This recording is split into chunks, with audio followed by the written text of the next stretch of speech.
नहीं बनाना चाहते। इंतहाई बदकिस्मती है कि ख्वाजा आसिफ जैसा आदमी पाकिस्तान का वज़ीर दिफा है जो खुद कंप्रोमाइज है। पाकिस्तान का वज़ीर दिफा दूसरे मुल्कों की मुलाजमत कर रहा था। क्या अब ख्वाजा आसिफ जैसा शख्स नए आर्मी चीफ की तकरीरी की समरी इरसाल करेगा? खुफिया मुज़ाकरात का दौर खत्म हो गया, अब जो कुछ होगा कौम के सामने होगा। और उन्होंने कहा कि परवेज खटक ने अगर बंद ना बनाया होता तो नौशहरा डूब जाता। जहां तहरीक इंसाफ की हुकूमत है वहां सैलाब की सूरत हाल बेहतर है। सिंध में 14 साल से पीपल्स पार्टी की हुकूमत है, इंफ्रास्ट्रक्चर भी बेहतर नहीं किया गया है। फवाद चौधरी साहब के अपने बयान थे इस हवाले से भी और दीगर चीज़ों के हवाले से भी। अब आ जाएं आप पुराने बयान, कुछ मैं आपको सुनाता हूं। इमरान खान साहब के बयान को मैंने सुनाया, अब जरा ये बयान सुने और फिर आप खुद ही जायजा लें। नवाज शरीफ की गुजरांवाला जलसा में फौज मुखालिफ तकरीर 16 अक्टूबर 2020, 2 साल पहले। नवाज शरीफ ने बराह रास्त जनरल बाजवा को मुखातिब करते हुए कहा कि उन्होंने हमारी अच्छी भली चलती हुई हुकूमत को रुखसत करवाया, मुल्क को कौम को अपनी ख्वाहिशात की भेंट चढ़ाया। मेंबरान पार्लियामेंट की खरीदो फरोख्त जिससे हम अरसा दराज से जान छुड़वा चुके थे, दोबारा आपने शुरू करवाई। जजों से जोर जबरदस्ती से फैसले आपने लिखवाए। इंसाफ करने के जुर्म में जस्टिस शौकत अजीज सदीकी और काजी फायज ईसा के खिलाफ तमाम इकदामात आपकी ईमा पर किए गए। आपने इलेक्शंस में अवाम के इंतखाब को रद्द करके अपनी मर्जी का नाअहल टोला कौम पर मुसल्लत किया। इसके नतीजे में होने वाली बर्बादी के आप ही जिम्मेदार हैं। जनरल बाजवा साहब, जवाब आपको ही देना पड़ेगा। बिजली का बिल बिजली बनकर गरीब पर गिर रहा है। बाजवा साहब, जो अब जवाब आपको देना होगा। आज पाकिस्तान में गरीबों के बहते हुए आंसुओं के जिम्मेदार आप हैं। बाजवा साहब, जवाब आपको देना होगा। इन हंसते मुस्कुराते चेहरों पर उदासी है, वीरानी है, परेशानी है। बाजवा साहब, जवाब आपको देना होगा। उन्होंने इस वक्त के ISI के सरबराह लेफ्टिनेंट जनरल फैज हमीद को मुखातिब करते हुए कहा कि ये सब कुछ आपके हाथों से हुआ है, जवाब भी आपको देना होगा। ये नवाज शरीफ साहब का स्टेटमेंट है, मैं नहीं कह रहा। एक और जलसे में नवाज शरीफ साहब ने कहा कि पाकिस्तान आपने अपना पेट काट कर इस फौज को पाला है।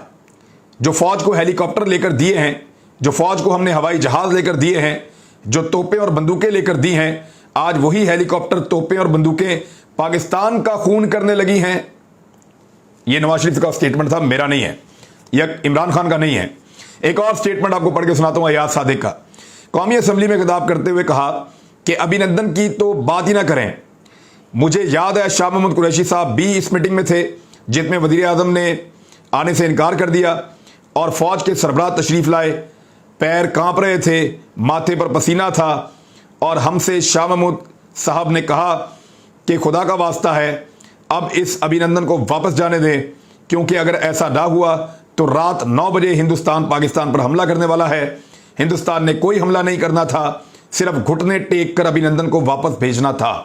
अयाज सादिक, ये भी थोड़े दिन पहले आर्मी चीफ के साथ इनकी एक बड़ी जबरदस्त वीडियो भी आई है, साथ ही बैठे हुए हैं कतर के दौरा पर।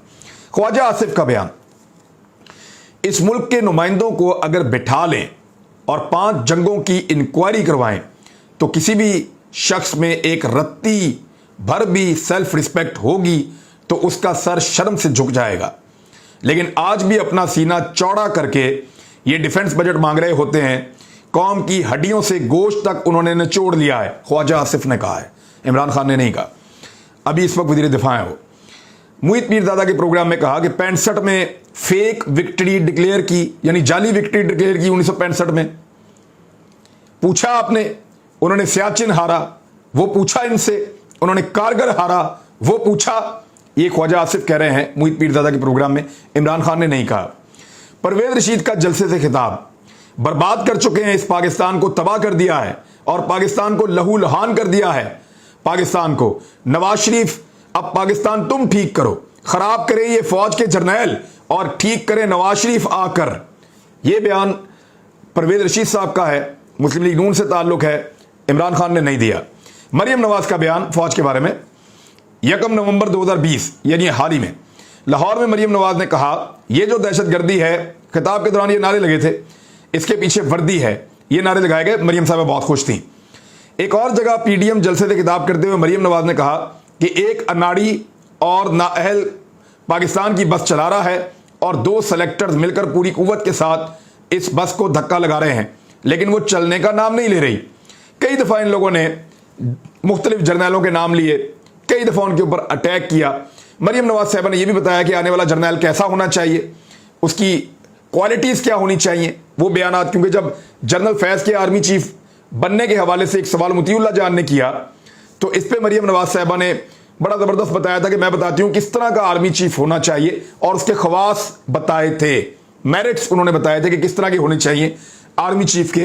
वो मरियम नवाज का बयान था, इमरान खान ने नहीं दिया था। कैपिटल टॉक में ख्वाजा साद रफीक, मैं इस बात पर कन्विंस्ड हूं कि डिफेंस बजट को और भारत के साथ जो पीस प्रोसेस है इसको अलग अलग रखें। मैं डीएचए के खिलाफ हूं। मैं समझता हूं कि फौज को प्लाट नहीं बांटने चाहिए, जर्नैलों को प्रॉपर्टी डीलर नहीं होना चाहिए। निहाल हाशमी, हमारे मुल्क की 8 लाख फौज ने 1 इंच जमीन हासिल नहीं की। एटम बम और F-16 सिर्फ दिखाने के लिए है, इस्तेमाल नहीं कर सकते आप। हर वक्त आप बम की बात करें, जहाज की बात करें। ये निहाल हाशमी है, इमरान खान नहीं है, पहले ख्वाजा साद थे। आसिफ अली जरदारी, ये 16 जून को इन्होंने बातचीत की थी चंद साल पहले, और उसके बाद नवाज शरीफ साहब के लिए मुश्किलात पैदा कर दी थी। इन्होंने कहा कि हमेशा के लिए हमने रहना है तो हमें मत तंग करो, अगर हमें तंग करने की कोशिश की तो हम आपकी भी ईंट से ईंट बजा देंगे, फिर हमें मत कहना।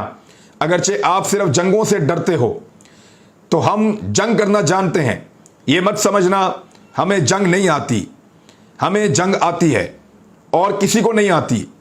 इसके बाद अगर मैंने सुना तो मैं खुद खड़ा होकर पूरी लिस्ट निकालूंगा पाकिस्तान जब से बना है आज तक की, और फिर आप जवाब देते रहना। ये जरदारी साहब ने कहा था, इमरान खान साहब ने नहीं कहा। 2022 में एक प्रेस कॉन्फ्रेंस होती है 11 मई को, और उसमें आसिफ अली जरदारी साहब से सवाल किया क्या कि आपने कहा बाजुआ को सैल्यूट करने को दिल करता है। फैज़ हमीद के मामले में कहा था कि तहरीक इंसाफ की हुकूमत इसने बनाई है, ये सवाल पूछा गया। तो क्या वो न्यूट्रल हो गए, इसको सलाम करने का दिल करता है या नहीं, ये सवाल पूछा एक सहाफ़ी ने आसिफ अली जरदारी से। तो जरदारी साहब ने कहा फैज़ हमीद तो बेचारा खुड्डे लाइन है, ये भी एक जर्नैल है, और उनके बारे में ये आसिफ अली जरदारी ने कहा, ये बात इमरान खान ने नहीं की। मौलाना फजल रहमान साहब के फौज के खिलाफ बयान। एस्टैब्लिशमेंट को बताना चाहूँगा कि अगर तुम्हें अपनी इज्जत अजीज़ है, तुम्हें अपना एहतराम अजीज़ है, तुम पाकिस्तान में एक काबिल कदर इदारे की हैसियत से अपनी खिदमत सर अंजाम देना चाहते हो तो आपको इस हुकूमत की पुश्त से निकलना होगा। जब तक आप इसकी पुश्त पर खड़े हैं, हमारा पत्थर आएगा, उसको लगे या ना लगे, एस्टैब्लिशमेंट को बताना चाहता हूं, तुम्हारे सीने पर लगेगा। फिर कहा जो बुढ़े बुढ़े जर्नैल आते हैं इसराइल की नुमाइंदगी करने के लिए, बड़े बड़े लोग पैदा किए हैं, उन्होंने आज वो हमें अकल सिखाते हैं। भाई तुम हमें जंग के तरीके सिखाओ कि लड़ना कैसे है, वो तरीका बताओ कि बंगाल कैसे देना है, हमें ये बताओ कि असला कैसे फेंकना है। तुम हमें सियासत बतलाते हो, तुम्हारा मैदान सियासत नहीं है, अपनी हुदूद में रहो, इसराइल की नौकरी ना करो, इसराइल के वजीफों पर पलने वाले जर्नैलों, रिटायर्ड जर्नैलों, अपनी हुदूद में रहो। ये फजल रहमान साहब ने कहा, इमरान खान ने नहीं कहा। फजल रहमान साहब के तो और बहुत सारे बयानात हैं। उन्होंने तो यहां तक कहा था कि हम आपका वो हाल करेंगे जो अफगान तालिबान ने अमरीकी फौज का अफगानिस्तान में कर दिया है। अब बिलावल भुट्टो ने कहा कि आप कहते हो कि आपने बैंड ऑर्गेनाइजेशन के खिलाफ एक्शन लिया है, मैं नहीं मानता हूं। आप कहते हो आपने इन्हें पकड़ा है, मैं कहता हूं आपने उन्हें प्रोटेक्टिव कस्टडी में डाला है ताकि उन्हें भारत का जहाज मार ना दे। यानी एलिगेशन लगा रहे हैं कि जो ममनुआ तंजीमें या इस किस्म के लोग हैं या दहशतगर्द तंजीमें हैं, उनको बजाय पकड़ने के आपने उन्हें प्रोटेक्टिव कस्टडी में इसलिए लिया है कि इंडिया आकर जहाज से उनको मार ना दे। ये बिलावल भुट्टो जरदारी साहब ने फौज के ऊपर एक बड़ा संगीन एलिगेशन लगाया है। बेशुमार और स्टेटमेंट और बेशुमार और चीजें हैं, मैं आपको 1 घंटा सुना सकता हूं, लेकिन उस वक्त कभी इस किस्म का रद्द अमल हमारे दानिश्वरों का और जहां जहां से आ रहा है, ऐसा रद्द अमल पहले नहीं आता था। अब क्यों आ रहा है समझिए आप। इमरान खान के लिए मामला ज्यादा हसास, उनके लिए कानून ज्यादा सख्त, उनके लिए इखलाकियात का दायरा ज्यादा बड़ा बनाया जा रहा है। इमरान खान और बाकियों के अंदर फर्क है। इस बात को इमरान खान साहब भी समझ लेंगे तो बेहतर रहेगा। अब तक के लिए इतने, अपना ख्याल रखिएगा, अपने इस चैनल का भी। अल्लाह हाफिज़।